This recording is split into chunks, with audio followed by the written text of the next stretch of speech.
Thanks to the support as a channel member, Glenn Stanbury. Here's some interesting little stats for you. There's only been 3 times in the history of the Liga MX that it has been won 3 times in a row. Chivas did one of them. There's only been once it's been won more than 3 times in a row. Chivas winning it 4 times in a row back in the 60s, late 50s, early 60s. We've currently won it twice in a row. We go into the playoffs today thinking that record's probably breakable.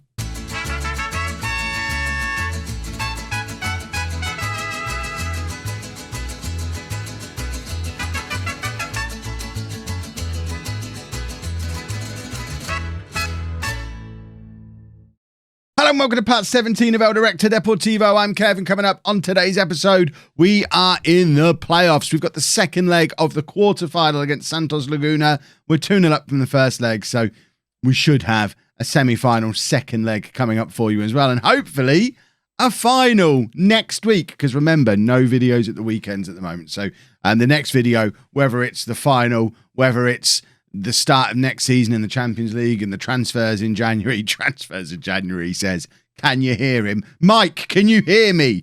We need some transfers in January. Whatever it'll be at 4 o'clock on Monday. But for now, we're not worrying about that. We're worrying about the playoffs. In fact, you know what? We're not even really worrying about them. The league finished quite well in the end. We ended up level on points with Monterrey. There was a moment where we were shown as top of the league, and I've just noticed we're not shown as top of the league now. I don't really know why. We have the same goal difference. I think we had a better head-to-head with them. I need to work out what it's judged on. Oh, it was a 1-1 draw in the league. On what basis have Monterrey finished above us here? Goals scored. They've scored one more goal than us. Is that what it is? What's this at the bottom? Santos Laguna have been randomly chosen over Tijuana after both teams finished on 26 points with the same record. Wow. Good job they were 7th and 8th and not 8th and 9th, or that could have caused riots. But yeah, they finished with 30 goals for 23 against, a goal difference of 7 each, points 26. I would have given it to Santos Laguna for 7 wins rather than 6. I think you go down to that level. On which basis Monterrey scored more goals and got more wins. So I'll allow it. I'll allow them to finish top. The point is, though, we're facing Santos Laguna. Let's go try and beat them again. This is the team we're putting out there. We're going with Godinho in goal. A back four of Calderon, Breseño, Montes and Maya. Molina at the base of the midfield. Villalpando and Gonzalez ahead of him. And then Alvarado, Vega and Puente as our front 3. Vega moving out onto the right wing to get Puente into the team. Mainly because injuries forcing it to happen. We've lost Brizuela, who is our right back, who can also play on the right wing. But we've also lost... why have I got all of the players on? Hold on. Let's filter it down. We've also lost Angulo, who's a winger. Antuna, who's a winger. Lainez, who's a winger. Macias, who's another option in central midfield. We're running very low on wide players. If Alvarado or Vega pick up a knock in this game, we might have to switch to a diamond or something for the next match, because we are running desperately low on wide players to the point where we literally don't have any more. I mean, Lainez is on his way back, but everyone, they're dropping like flies. Wingers are a real problem for me at the moment. But it does give Puente an opportunity to start a game, and he's I would argue our most promising youngster in the current setup. So it certainly doesn't hurt for him to start such a big game for us, because it's all part of his development, as long as Mike doesn't just sell him out from under me in January, because that would upset me greatly. Corner for Santos Laguna to start things off, but luckily the header is just over. We are 2-0 up from the first leg, so fingers crossed we should be looking pretty good for a spot in the semi-finals. In the other matches, everything pretty much went as I would assume it would. America drew with Pumas. Tigres, I think, won their game. But the real surprise is Monterrey, 3-0 down from their first leg, who've been our big rivals all the way through so far. They might not be making it through to the semi-final. And as we've just conceded a goal as well, there's potential question marks over us. Imagine if neither us or Monterrey even made it into the semi-final. We're the 2 teams who just competed in the League's Cup final, the biggest competition in all of North America. Pumas have just had a red card in their game against America. So yeah, it's Tijuana, who finished 8th, who are 3-0 up from their home leg against Monterrey. Monterrey with a huge amount of work to do. Maya then, as we try and get ourselves back into this match. Still 2-1 up in the tie, but we would obviously like to win our home games and all that jazz. It's important for form and all that kind of stuff. And there is Puente with his 4th goal of the season, his first goal as part of these playoffs. And it's 1-1 and 1-1 to Chivas, because it kind of is, because we're 3-1 up on aggregate. And that should be enough to eliminate any little scare, any little wobble that we might have been having from Santos Laguna grabbing their early goal. It's a very nice finish from Puente as well. I think we have actually got a proper striker in the shape of Puente. As much as I liked Macias when he was our striker, and then we've like had half a season of Macias, pretty much a full year now of Vega, because he did the second half of last season and then the first half of this season with Vega as our striker. But the thing with both of them is they were really inside forwards who were having to lead the line because we didn't have any other options, but we didn't have an out-and-out striker. Whereas with Puente, I think that's exactly what we have got, a proper striker, a proper finisher. And if he continues to develop, we might have a real proper goal scorer on our hands, which will be very nice to see. Vega with the ball over the top of Gonzalez, who plays it into the path of Puente. Decent effort from him, but the save is made and it gets cleared out for a throw-in down on this left-hand side. And as we approach half-time, it's 1-1. 1-1 to Chivas, like we said before. 3-1 up on aggregate, and we just need to keep doing what we're doing. So don't lose focus. We'll have no complacency here. And hopefully, no more scares, although it is Santos Laguna with pretty much a carbon copy of the goal they scored in the first half, except in this second half, they've struck even sooner than they did in the first. Corner coming in from this left-hand side for them, right-hand side for us. Corner coming in from the left, it's an in-swinger and a near-post header. It's basically a Kev goal. That's how I score 80% of my goals in the Streamer Showdown, which you should be watching over on Twitch. I stream 4 nights a week, Mondays, Wednesdays, Thursdays, Sundays. Link is in the description below. That's where you can watch the Streamer Showdown, but that's how I became Kevy 4 times, in-swinging corner to the near-post header. But I thought we'd grabbed another equaliser there, but it's cleared off the line. And we have had some chances in this game. What I haven't done is had time to check in on how Monterrey are getting on, because as much as they're not officially a Chivas rival, for me, they're my big rival. They're the team that has been pushing us throughout our 18 months here in Mexico. And if Santos Laguna score here, if we have a real problem on our hands, we need to sort our lives out a little bit. I'm going to demand more. And we need to get back into this game, because I was not expecting this to be as close as it was. It was a very comfortable 2-0 win in the first leg away from home, and I thought it was pretty much going to be job done. Puente brings the ball down nicely, holds it up well, but clearly nothing coming from the pass. It's still 0-0 between Monterrey and Tijuana. Atlas have scored against Tigres, so it's 1-1 in their tie. Still 1-1 on aggregate between America and Pumas, although Pumas are down to 10 men as they have been since halfway through that first half. Right, we have no players who can play on the wide areas of this football pitch at all. On the bench, we have 2 centre-backs, 2 central midfielders, 2 strikers. I think we have to go to something a little central, don't we? We threatened this anyway. In fact, I threatened a diamond. We could probably do this. Cisneros can go and do that. We're just going to do a normal flat front 3, because it makes no sense to try and play with wide players when we don't have any. Briseño's not having a very nice time, so we'll bring Olivas on for him. And why is good? Oh, he wants to be an attacking sweeper keeper. No, thank you. That seems a little bit too excessive, even for me. Right, we want to get creative. We want to make one final change, probably in this midfield.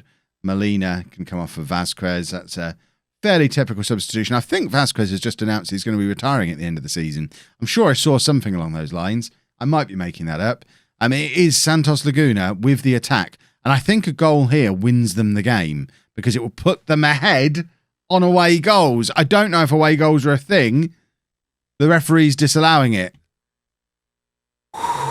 We have got away with one here, but we absolutely need to sort our lives out. Let's have 10 minutes of passion, or as many minutes of passion as we can squeeze into the end of the game. We've got 1 minute left. Squeeze 10 minutes of passion into that 1 minute and secure a spot in the semi-final. It's Maya playing it back to Villalpando, and I thought he'd done a Villalpando special, but apparently not. We do, however, have a corner, and it's the first one I remember us having in the entire game. It's going to be Villalpando looking for the in-swinger, the Kevy special in-swinger, this time to the far post, and it's Montez who heads over from the far post. 4 minutes of time added on, and we don't need it. Nobody wants 4 minutes. Just blow the whistle now. We want at least one of the big teams in the semi-final of these playoffs, or it makes a mockery of the entire league. Come on now. Who can we bribe to get through to this final? America are going to be through, and so are we, because our game is just finished on. Monterrey are out, though, which I think is really significant, because Monterrey, they won the league. And in old money, as far as I'm concerned, Monterrey won the league, but they're out. They're done. And we're going to get the semi-final draw now. Puente training brilliantly again. Ponce, not so much. I don't know why I have to do this for the B team as well. It feels like something the B team manager could be doing, but just go through the motions. That's something that Football Manager needs to automate.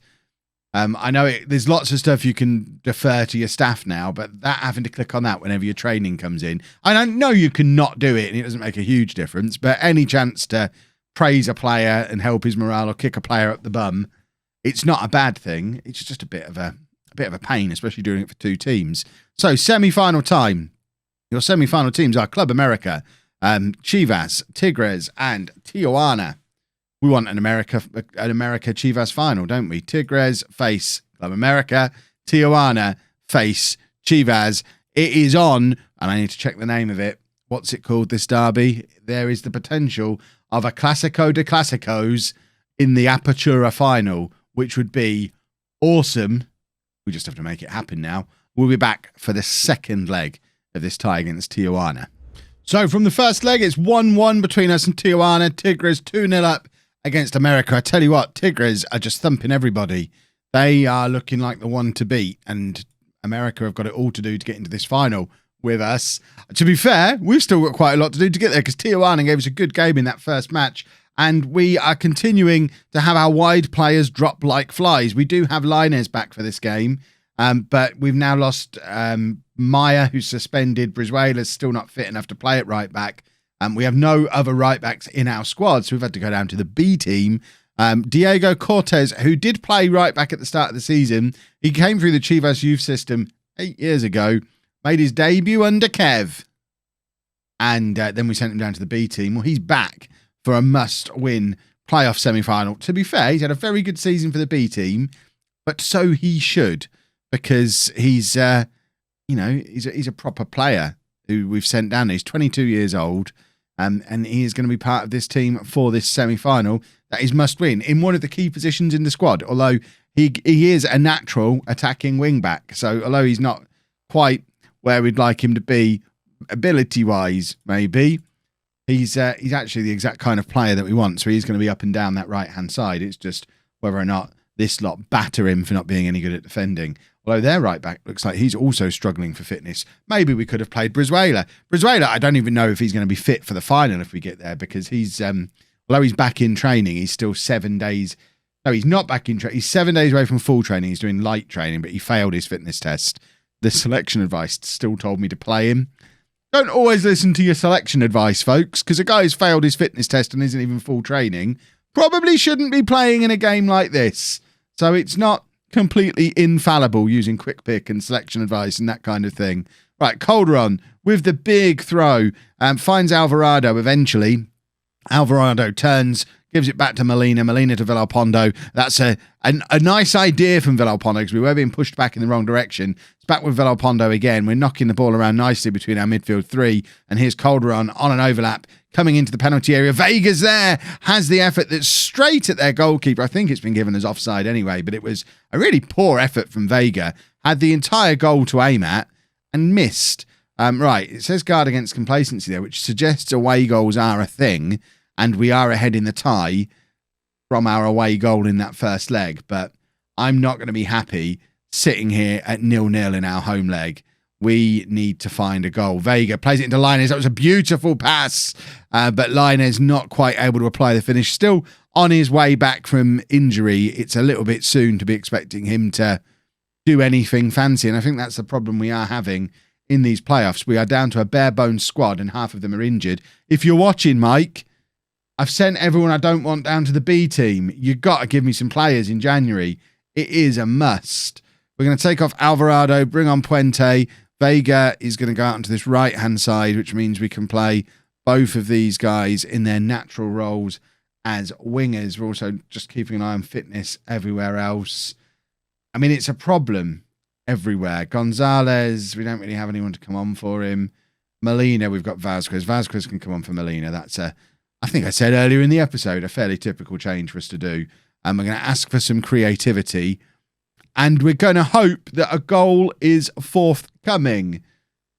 Cortez is apprehensive, understandably. We have nobody who can come on for him. Organista, who I think came on in the last game, is a youngster who's got quite a lot of potential. I'm not against bringing him on for Villalpando in a situation like this. It's not exactly the kind of game you want to blood new players in, but right, let's fiddle with this and get these guys doing what they should be doing. I think that works as a midfield 3 combination again. And now we need a goal, or to at least not concede a goal, and hopefully have someone to come in and replace Cortez in the next game if we make it there, which it looks like we might do. Cross fingers, everybody. It's us with the free kick as we hit the 90th minute in swinger, and it's that man again, our captain, Antonio Bresenio. When it really matters, when the chips are down, Bresenio turns up and scores yet again. He was our top scorer last year. He's our top scorer again this year. 8 goals already. What a captain. What a leader. What a man. What a goal threat.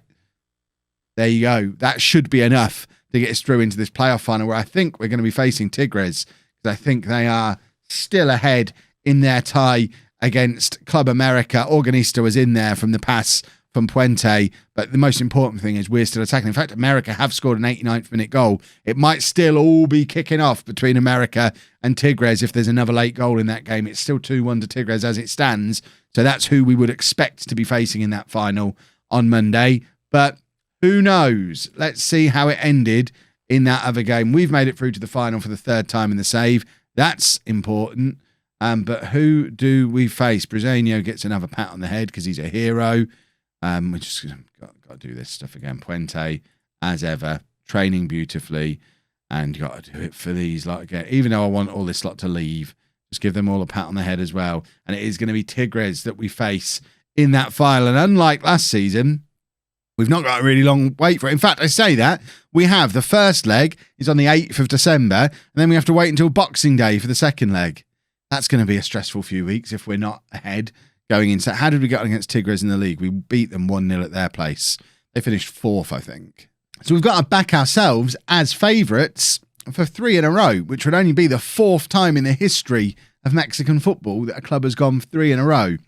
It's less prestigious when you're doing it as part of this split in half thing, but I'll take it. I'll absolutely take it. And that will be Monday's episode, the return of the sequin shirt. If you've enjoyed that, please make sure you leave a nice big thumbs up on there for me. Subscribe to the channel for daily Football Manager videos. And thank you very much for watching.